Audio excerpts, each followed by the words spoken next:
Şartı değil. Yok herhalde.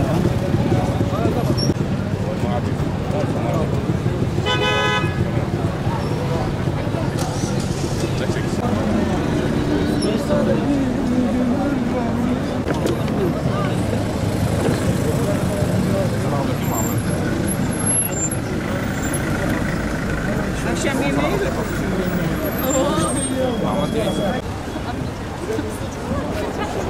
Nerede ya? Bir tane o çiçekçinin şeyini aldım. Türkiye'de jockey. Sen nerede? Amerika'da. Ben yedim.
Uyuşturucu illeti toplumumuzu ve geleceğimizi tehdit altına almaktadır.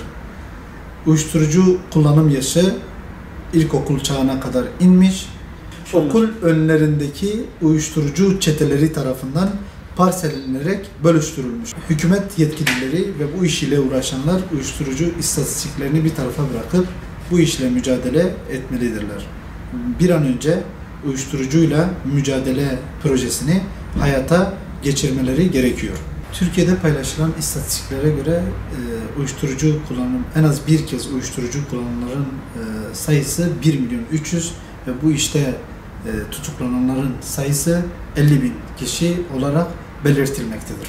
Uyuşturucu illetine bulaşan gençlerimiz hakkında yaptığımız araştırmalar neticesinde bu gençlerin uyuşturucuya bulaşmalarının ana sebepleri genelde ailelerin gençlerle ilgilenmemesi, bu gençlerin kendi arkadaş çevrelerinde bu işe bulaştıklarını tespit ettik.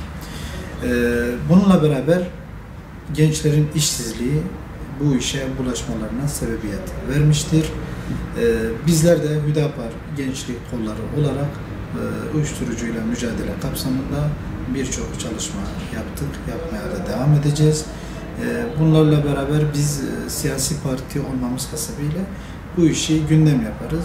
Daha sonra bu işin mücadele kapsamında devlet yetkilileri ve bu işle uğraşan bürokratlar bu işle ilgilenmelidir. Bizler de gençlik kolları olarak yaptığımız bazı çalışmalar bulunmaktadır. Bu çalışmalar branda çalışması özellikle hemen hemen Türkiye'nin her ilinde teşkilatlarımızın bulunduğu her ilde brandalarımızı astık. Halk tarafında bu işe sahiplenilmesi gerektiğini deklare ettik. Bizler her zaman bu işle uyuşturucuyla mücadele kapsamında birçok çalışmamız var. İnşallah gelecek günlerde bu iş için seferber olmaya herkesi davet ediyoruz. Bizler de elimizden gelen ne varsa bu iş için yapacağız, yapmaya da devam edeceğiz. Bu çalışmalarla beraber birçok aileyle görüştük, uyuşturucu kullanan gençle görüştük. Hatta bazı ilçelerimizde, illerimizde bu iş için, bu işe bulaşan kişiler bizzat gelip partimize müracaat etmişler. Bu illeti bırakacaklarını söylemişler. Bizler de Hüdapar Gençlik Kolları olarak sürekli uyuşturucuyla mücadele kapsamında elimizden gelen her şeyi, tüm çalışmaları yapmaya devam edeceğiz. Evet. Tüm herkesi de bu işe el atmalarını istiyoruz. İlden aldığımız bilgilere göre şu ana kadar hemen yeterli olmadığını, bu işe bulaşanların daha fazla olduğunu müşahede ettik. Örneğin Doğu illerinde işte 15-20 yataklı amatörlerin olduklarını söylediler. Ancak şu an bir mahallede en az yani 200-300 tane gencin bu işe bulaştığını söyleyebiliriz. Uyuşturucuyla mücadele kapsamında ailelere düşen çok büyük görevler bulunmaktadır. Aileler öncelikle çocuklarına çok büyük ilgi ve sevgi göstermelidirler.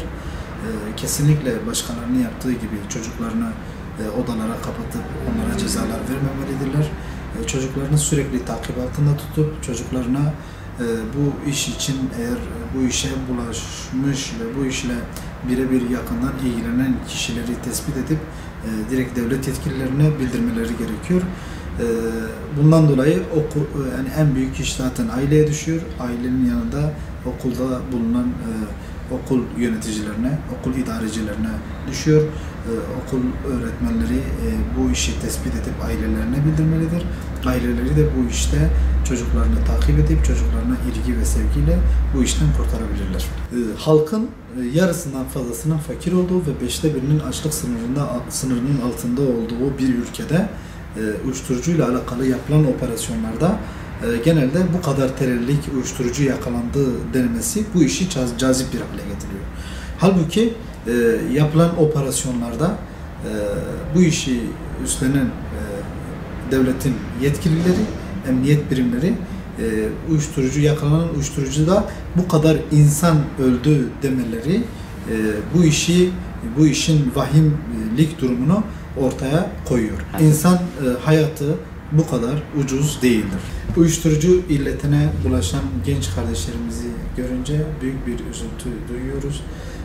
Bizler bu genç kardeşlerimize bazı tavsiyelerde bulunacağız. Öncelikle şunu söylemek gerekir ki bu genç kardeşlerimiz kendi çevrelerini değiştirmeleri gerekiyor.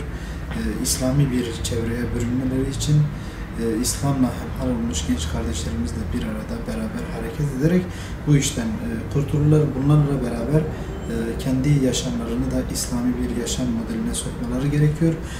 Kur'an'ı iklimden geçmeleri gerekiyor. Kur'an'ı eğer bir okumasını biliyorsa okumayıp anlamını okuyup bunu kendi çevresine anlatmaları.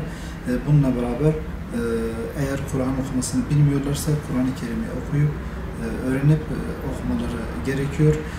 Bizler de inşallah bu genç kardeşlerimize yardımcı olmak için, onlarla beraber vakit geçirmek için, onların bu işte kurtulmaları için elimizden gelen her şeyi yapmaya hazırız.